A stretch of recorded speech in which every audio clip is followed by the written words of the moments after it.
Welcome back, ladies and gentlemen. We are going to be starting on chapter 9. Before I started recording here, I was reading through the last couple chapters here, and I got pretty emotional on the next chapter that's coming up. It was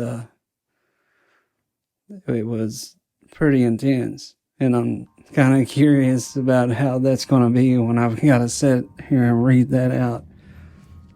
I'm actually still a little shaken up about that particular story I just read through.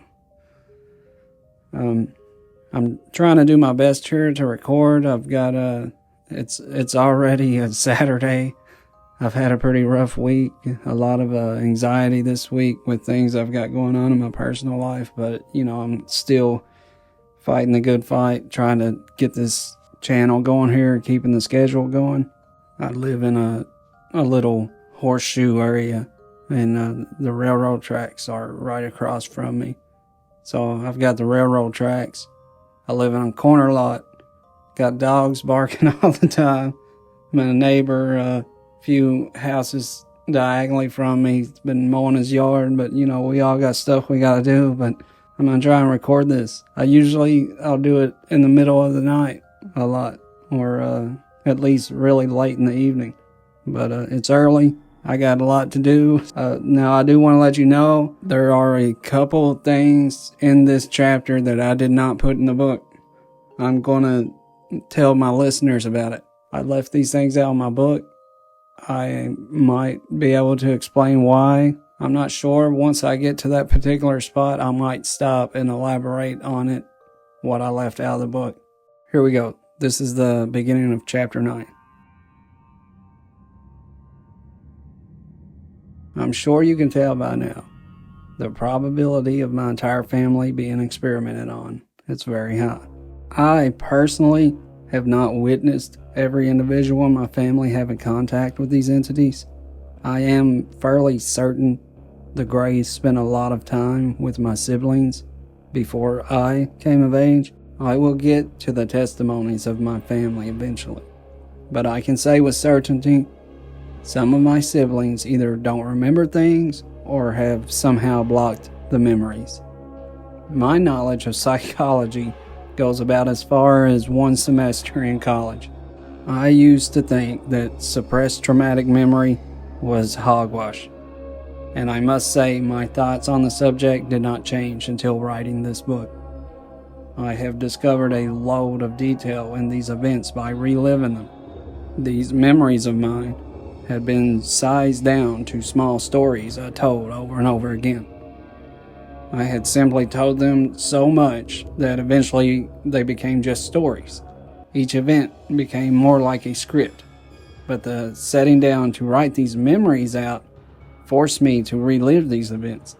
Some of these encounters that may be a quick read actually took a while to write. I have become very emotional during the process of telling some of these memories.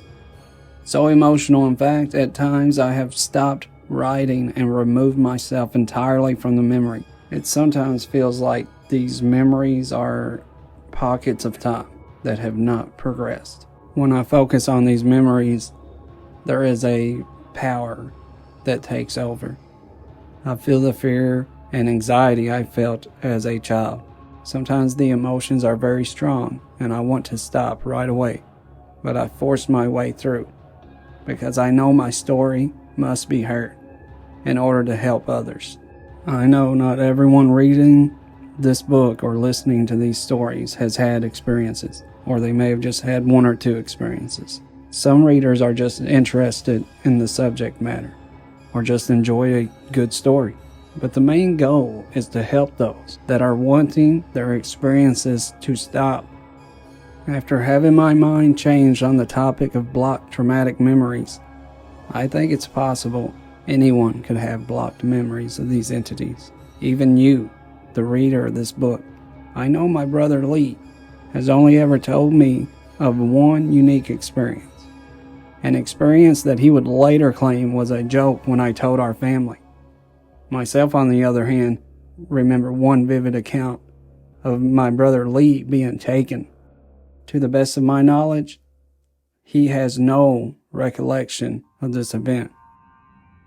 Before we go into this experience with my brother being taken, me waking up to discover this, I want to explain what my brother told me. And he told me when I was pretty young.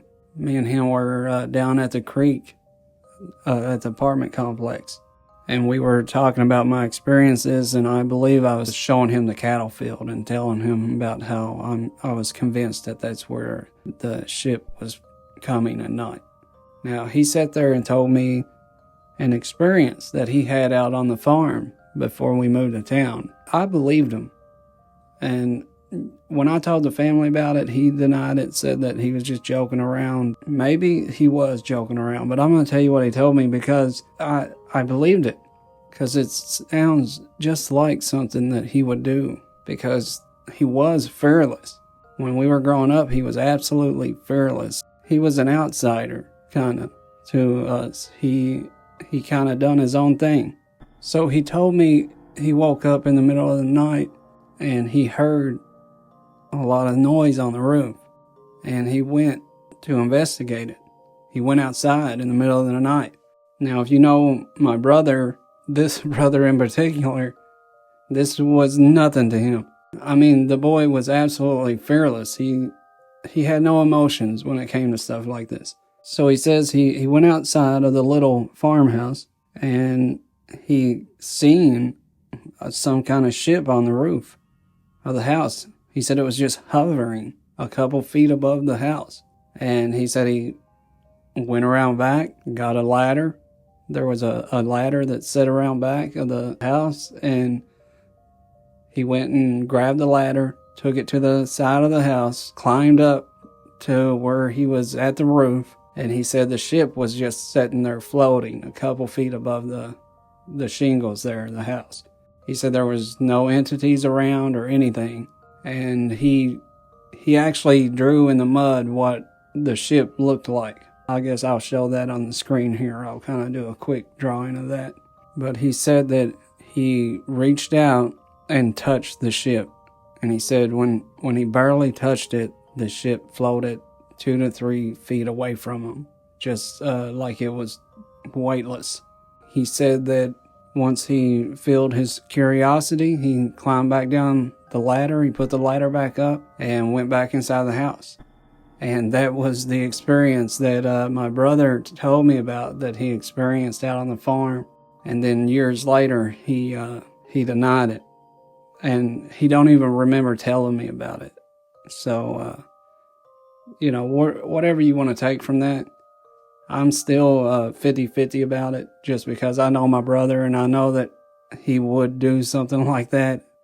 And I also know these entities and how these entities can get into your head and keep you cool and collected and make you do things you don't want to do. Back to the event with my brother taken. I will be sharing something about this experience that I didn't tell the book, and I don't think I've ever told anyone, because it's so unbelievable. About like the Men in Black thing. It's just unbelievable, and to some people it might ruin the credibility of the entire story. My sister and her husband are spending the night with us. I give them my room for the night and sleep in my brother's room. They have 2 twin beds on opposite sides of the room. I share Lee's bed for the night. My 2 older brothers sleep with the light off like normal people, but they leave the door open so I can have light from the hall. After some small talk, the 3 of us fall asleep. I wake up finding myself alone in bed. I look across the room at Rob. He has a blanket pulled completely over his head. Nothing unusual about that. I see a dark figure in the corner of my eye. I turn my head towards the open door of the bedroom. A small figure, about 4 feet tall, is standing in the doorway. I see its big head and focus in on its giant black eyes. I start to tremble and my breathing becomes erratic. As terrified as I am, I can't help but think it could be worse. It could be a brown standing in the doorway, but it's not. Instead of the evil face of a brown, I am staring at the emotionless face of a little gray. "Where's my brother?" I ask, feeling much more courageous, not only because it's a gray, but because I would do anything for my family. The gray takes a few steps towards me. This time I yell, "Where's my brother?" The gray raises his little arm towards me, and I fall backward in bed. I feel paralysis taking over, but with my brother's life in the balance, I have a newfound strength. I am able to move the lower half of my body. I use my legs and push my lower body to the bed's edge. The gray makes it to the bedside and pushes my legs back into bed. I say the same words again, only this time my mouth is moving like a stroke victim, and the words come out slurred. "Where's my brother?" The gray tries his best to catch my kicking legs, but the being moves too slow and awkward. He then shifts his attention to me. He holds his hands up towards me in a stopping gesture. I get the sense he is trying to calm me down. It doesn't work at all. I'm going to interrupt the story here because I experienced something right here when the gray started trying to calm me down. So the gray was beside me, and when he lifted his hands up towards me, and he was actively gesturing for me to calm down, this image appeared above me on my bed, and this image appeared of this miniature little green giant looking thing. It looked like the Green Giant if the Green Giant was like a 12-year-old kid. It just it looked very harmless, and my attention went from the gray to this thing that was standing on my bed, and it was trying to calm me down. At the time, I can't understand it, but I stopped focusing on trying to get off the bed and mess with the gray as much because of this thing that all of a sudden appeared on my bed, trying to calm me down and stop my feet from kicking. But I kept kicking my feet. And yeah, this green entity looking thing was just projected there at my feet, and it definitely took the attention away from the gray. At that point, I'd seen the grays 1,000 times, but I had never seen anything like this that was at my feet. So as we continue the rest of this chapter, you can imagine that entity being up there on the bed with the gray beside me and the entity there on the bed. But yeah, I never told anyone about that. I never put it in the book because it was so bizarre that I had no way of explaining it. And I mean, we know that these entities can make you think you're seeing something. I just left that part out. So, I mean, do what you will with that information. The gray tries his best to catch my kicking legs, but the being moves too slow and awkward. He then shifts his attention to me. He holds his hands up towards me in a stopping gesture. I get the sense he is trying to calm me down. It doesn't work at all. I frantically kick my feet and moan the words over and over again. I sound completely disabled as I force out the sounds of, "Where's my brother?" The gray seems to lose patience with me. He slips his hands under my back and gives me a roll. My body turns completely over. I am now lying on my stomach, my head facing the wall. The white paint on the wall reflects a blue glow. I try to move, but it's no use. I am finally at the alien's mercy. I feel the bed sink beside me. I don't know what to expect at this point. I suddenly regain control of my body again. I push my body up and turn to face the intruder. But instead of the little gray next to me, I see my brother Lee asleep in the bed. I scan the room for any threats, finding nothing. I am relieved to see my brother back safe and sound.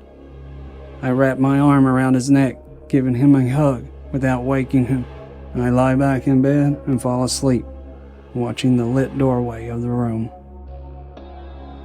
I don't know where my brother was that night. I was not only surprised to see him gone, I was also surprised to see a gray. I had gone a very long period only encountering the browns. I still wonder if Lee had been taken to a ship. I can't tell you if I was ever taken on a ship during my childhood. I would wake up very often with these entities already engaged in their experiments. The light behind them was always so bright I couldn't see anything beyond the beams. I have just always assumed I was in my bed. I'm most certainly not going to say I was on a ship when I have no way of knowing for sure. Maybe one day my brother will recover some kind of memory. Who knows?